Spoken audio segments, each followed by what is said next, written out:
A lion doesn't roar for the approval of sheep. It roars because it is a lion. ఎంత మంచి మాట అండి, ఎంత గూఢార్థం ఉందండి ఇది. ఎవరు అప్రూవల్ కోసమో అది ఆలోచించదండి. నేను నా ప్రకారమే ఉండాలి అని చూస్తుంది. షీప్ నన్ను చూసి భయపడుతుందా, అంటే గొర్రె నన్ను చూసి భయపడుతుందా, మనుషులు నన్ను చూసి భయపడుతున్నారా లేదా అని చెక్ చేయడానికి అది రోర్ చేయదన్నమాట. అది దాని నైజం అంతే, అది ఆ ప్రకారమే ఉంటుంది. పాము బుస కొడుతుంది, దాని నైజమే అది. ఓకే. నన్ను అందరు చూస్తుండ్రా లేదా, నన్ను మెచ్చుకుంటుండ్రా లేదా, ఇది కేవలం మనుషులేనండి ఈ కథలు చేసేది.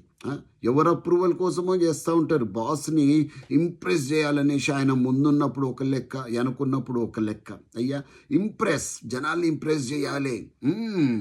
ఒక చైన్ వేసుకుంటే ఇక అందరూ నన్ను చూసి మెచ్చుకోవాలి. ఎవళ్ళని అడగలేదనుకో ఇక ఎంత వరి అయిపోతాడంటే, ఒక పోస్ట్ పెడతాం, ఇక మేము ఒక పోస్ట్ పెట్టాక దాని వంక చూడడం చూసేవాళ్ళు చూస్తారు. ఇప్పుడు అది చూడాలి అని అనిపించిన వాళ్ళు చూస్తారు, వినేవాళ్ళు వింటారు, మధ్యలో కట్ చేయాలన్న వాళ్ళు చేస్తారు, తిట్టేటోళ్ళు తిడతారు, మంచిగా చేసిండ్రు సార్ అని మెచ్చుకునేటోళ్ళు మెచ్చుకుంటారు. అదంతా కూడా కామన్గా నడుస్తుంటుంది కదా, దాన్ని పట్టించుకోము.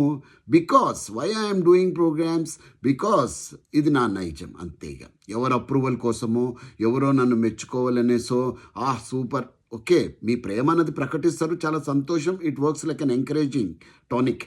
అంతే తప్ప కేవలము అప్రూవల్ కోసమే ఎవరు కూడా ఏ పని కూడా చేయకూడదు మిత్రులారా. ఒక పుష్పం వికసిస్తుందండి, భగవంతుడు దానికి పెట్టిన హోంవర్క్ అది. బాబు నువ్వు మొగ్గ లెక్క ఉండాలి, తర్వాత వికసించాలి. అయ్యా మల్లె పువ్వు మొగ్గ నుంచి మల్లె పువ్వుగా వికసిస్తుంది, గులాబీ మొగ్గ నుంచి గులాబీ పువ్వులా వికసిస్తుంది. అది ఎవరి పర్మిషన్ అని అడుగుతుందా? ఏం అడగదే. అన్నా వికసించమంటావా, లేకపోతే నేను వికసిస్తున్నప్పుడు అందరూ నా అందరినీ పొగుడుతున్నారా లేదా అని ఆలోచిస్తుంది. ఏం లేదు, తన పని తను చేసుకుంటుంది మంచిగా. ఎవరు అప్రూవల్ కోసం అది చెయ్యదు. నేచర్ ఎంత మంచి పాఠాలు నేర్పిస్తుంది సార్. వర్షం మన పర్మిషన్ అడిగి రాదు కదండి, దాని పని అది చేస్తుంది. సూర్యారావు గారు మన పర్మిషన్ అడగరు కదండి, వస్తుంది మేఘమడ్డు వస్తే చల్లబడుతుంది, లేదా మళ్ళీ ఎర్రగా కురుస్తుంది. అంతక్కడ కామన్, ఇది నేచర్. కాబట్టి ఇవన్నీ మంచి పాఠాలు నేర్చుకుందాం మిత్రులారా. ఎవరు అప్రూవల్ కోసమో ఎవరిను మెప్పించాలనో చేయకండి. మీ మనస్సాక్షికి మీరు కరెక్ట్గా చేయండి. మీ మనస్సును మీరు మెప్పించండి. ఆత్మ అన్నది ఒకటి ఉంటుంది లోపల ప్రతి మనిషికి కూడా, దాన్ని మెప్పించండి.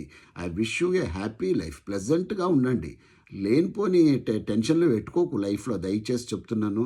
సో ఆరోగ్యంగా ఉండండి, సంతోషంగా ఉండండి. Love all, serve all. జై హింద్.